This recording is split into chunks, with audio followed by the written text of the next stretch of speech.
trois personnes, Allah n'acceptera d'eux ni acte obligatoire et ni acte surérogatoire. Et quand il a parlé de ces trois personnes, il a commencé par celui qui ne se comporte pas bien avec ses parents, celui qui est ingrat envers ses parents, celui qui hausse le ton envers ses parents, celui qui insulte ses parents, celui qui tourne son dos à ses parents, celui qui n'obéit pas à ses parents, celui qui hausse la voix sur ses parents. L'ingrat, le prophète il parle de lui. Allah n'acceptera de lui ni acte obligatoire ni surérogatoire. Wa bil walidayni ihsana.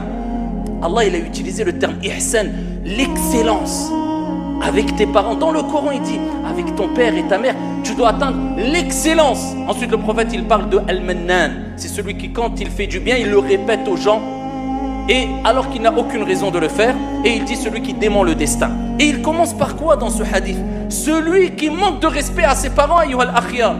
Et Allah tabaraka wa ta'ala il dit dans le Coran, après qu'il nous ait ordonné d'agir avec l'excellence, le meilleur des comportements avec son père et sa mère, une kalima, une parole, un son. Il n'a pas dit si tu leur dis tel gros mot, tel insulte, non. Fala taqul lahuma ouf. Quelle langue, quel pays ne comprend pas ce terme ouf, un soupir?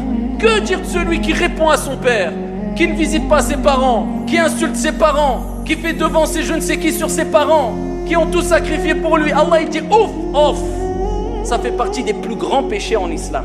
Fala taqul lahuma ouf, wala tanharhuma. Ne les brusque même pas. Et dis-leur, prononce des paroles. Wa qul lahuma qawlan karima, des paroles bonnes, douces, respectueuses. C'est ainsi que tu dois réagir avec tes parents, ya Abdallah.